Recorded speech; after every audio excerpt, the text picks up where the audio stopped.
নমস্কার বন্ধুরা, আজকের আমি আপনাদের সঙ্গে একদম দোকানের মতো সুজির হালুয়ার রেসিপি শেয়ার করব। এই রকমভাবে যদি তৈরি করেন কালার এবং স্বাদ একদম দোকানের মতোই হবে। তো প্রথম থেকে রেসিপিটি দেখতে থাকুন। এই রকমভাবে সুজির হালুয়া তৈরি করে মোটামুটি আপনারা 12 ঘন্টা রেখে দেবেন, দেখবেন তাতেও কিন্তু শক্ত হয়ে যাবে না, এতটা টেস্টি হয় আমি কিন্তু আপনাদেরকে বলে বোঝাতে পারবো না। তাই প্রথম থেকে রেসিপিটি দেখতে থাকুন। আশা করছি আজকের রেসিপিটি দেখলে আপনারাও কিন্তু পারফেক্ট সুজির হালুয়া তৈরি করে নিতে পারবেন। রেসিপিটি তৈরি করার জন্য একটা বাটি মেপে 1 বাটি চিনি নিয়ে নিতে হবে। সবার প্রথমে আমাদের যে কাজটা করতে হবে, ক্যারামেল তৈরি করতে হবে। সুজির মধ্যে দেখবেন খুব সুন্দর একটা কালার থাকে, ওই কালারটা আপনারা ভেজেও ব্যবহার করতে পারবেন, কিন্তু আমি আজকে চিনিটাকে ক্যারামেল করেই ব্যবহার করব, যাতে করে সুজির স্বাদ এবং গন্ধ তার সঙ্গে কালার সবটাই চেঞ্জ হয়ে যায়। মোটামুটি কিছুক্ষণ চিনিটাকে একটু কম আঁচে রেখে নাড়িয়ে চাড়িয়ে নেব। দেখুন, আপনারা দেখে বুঝতে পারছেন চিনিটা কিন্তু আগের তুলনায় গলতে শুরু করে দিয়েছে। পুরো ক্যারামেলটাই তৈরি করতে হবে গ্যাসের আঁচটাকে কম করে রেখে। যখন দেখবেন চিনিটা গলছে তার সাথে কালারটাও কিন্তু অটোমেটিক চেঞ্জ হয়ে যাবে। এখানে 3 থেকে 4 মিনিট মিডিয়াম আঁচে করে দিয়েছি, গ্যাসের আঁচটাকে দিয়ে এবারে ভালোভাবে গলিয়ে নেব। এখন আমি এখানে দিয়ে দেব প্রায় 1 গ্লাসের মতন জল। সুজিতে দেখবেন একটু জলের পরিমাণটা বেশি লাগে, তারপরে আস্তে আস্তে সেটা শক্ত হয়ে যায়। তো আমিও এখানে আমার প্রয়োজন মতোই জল দিয়ে দিলাম। এবারে দেখুন এই যে চিনিটা জমাট বেঁধে গেছে, তাতে কোনো অসুবিধা নেই। এবারে আমি এর মধ্যে দিয়ে দেবো 2টো এলাচ, মাঝখান থেকে এরকম করে ফাটিয়ে আর দানাটাকে বের করে দেব। এতে করে খুব সুন্দর দেখবেন একটা এলাচের ফ্লেভার আসবে সুজিতে, খেতে কিন্তু বেশ ভালো লাগবে। এবার এই চিনির যে ডালা আছে এটা অটোমেটিক কিন্তু গলে যাবে, তার জন্য কিছুক্ষণ এইভাবে আমি রেখে দিয়েছিলাম। তারপরে আপনাদেরকে আমি দেখাচ্ছি। দেখুন, আজকে সুজি তৈরি করার জন্য এই ক্যারামেলযুক্ত জল এইরকমভাবে তৈরি করে নিয়েছি। এখন আমি এটাকে আলাদা একটা পাত্রে ঢেলে ঢাকনা দিয়ে রেখে দেব, যেন গরম থাকে, সেটা আপনারা লক্ষ্য রাখবেন।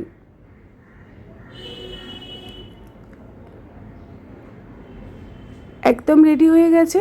এখন এটাকে ঢাকনা দিয়ে সাইড করে দিলাম। যে বাটি মেপে চিনি নিয়েছিলাম ওই একই বাটি মেপে 1 বাটি সুজি নিয়ে নিতে হবে। এটা নর্মাল সুজি যেটা আমরা বাজারে পেয়ে থাকি, সেই সুজিই আমি নিয়েছি। আপনাদেরকে মোটা সুজি বা সরু সুজি কিচ্ছু নিতে হবে না, বাজারে যেটা পাবেন হাতের কাছে সেটাই নিয়ে নেবেন। এই দেখুন 1 বাটি সুজি আমি নিয়ে নিয়েছি। এবারে কড়াই আমি গ্যাসের উনুনে বসিয়ে দিয়েছি, দিয়ে দিলাম 2 চামচ পরিমাণে ঘি। আজকের সুজিটা তৈরি করব সম্পূর্ণভাবে ঘিয়ে। এবারে আমি এখানে কিছু ড্রাই ফ্রুটস নিয়েছি, যার মধ্যে আছে আমন্ড, কিশমিশ, লাল চীনাবাদাম আর কিছুটা পরিমাণে কাজু। আপনারা নিজেদের পছন্দ মতো যে কোনো ধরনের ড্রাই ফ্রুটস ব্যবহার করতে পারেন। গ্যাসের আঁচটাকে কম করে রেখে বাদামগুলোকে লালচে করে মুচমুচে করে ভেজে নেবেন। এতে করে দেখবেন যখন একটা করে বাদাম আপনার মুখে পড়বে, বাদাম ভাজার স্মেলটা পাবেন, আর সুজিটা বা সুজির হালুয়াটা খেতে মারাত্মক হবে। চেষ্টা করবেন একদম কম আঁচে রেখে বাদামগুলোকে মুচমুচে করে ভেজে নিতে। দেখুন বাদামগুলো আমার মোটামুটি কালার চলে এসছে, তবে বাদাম ভাজার আগে কিশমিশগুলো ফুলে একদম গোল গোল হয়ে গেছে। এখন আমি বাদামগুলোকে একটু নাড়িয়ে চাড়িয়ে সবগুলোকে ভেজে নিচ্ছি। দেখুন আপনারা দেখে বুঝতে পারছেন কালার পুরো চেঞ্জ। এবারে আমি ভালো করে ঘি থেকে ঝরিয়ে ড্রাই ফ্রুটস সবগুলোকেই তুলে নিচ্ছি।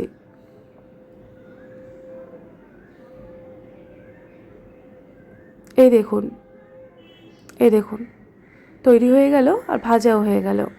কড়াইতে যে পরিমাণে ঘি ছিল তার মধ্যে আমি 1 বাটি সুজি দিয়ে দিলাম।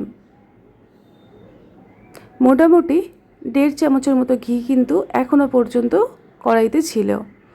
এবারে আমাদেরকে যে কাজটা করতে হবে, একটু সময় লাগবে ঠিকই, তবে চেষ্টা করবেন 5 থেকে 6 মিনিট একদম কম আঁচে রেখে লালচে করে সুজিটাকে ভেজে নেওয়ার।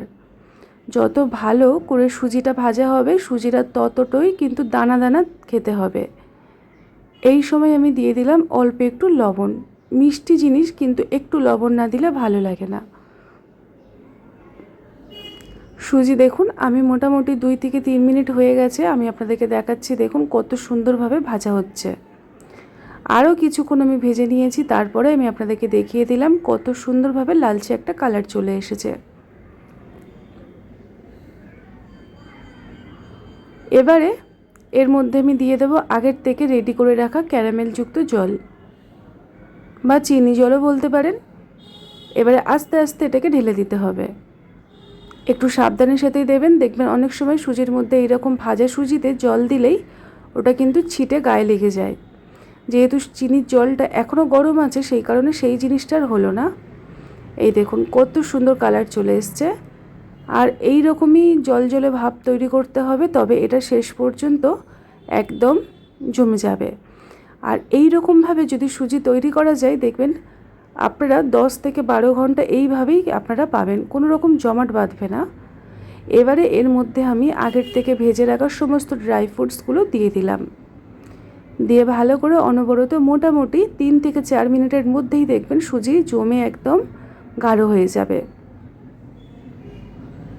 এই দেখুন আস্তে আস্তে কত সুন্দরভাবে গাঢ় হয়ে যাচ্ছে।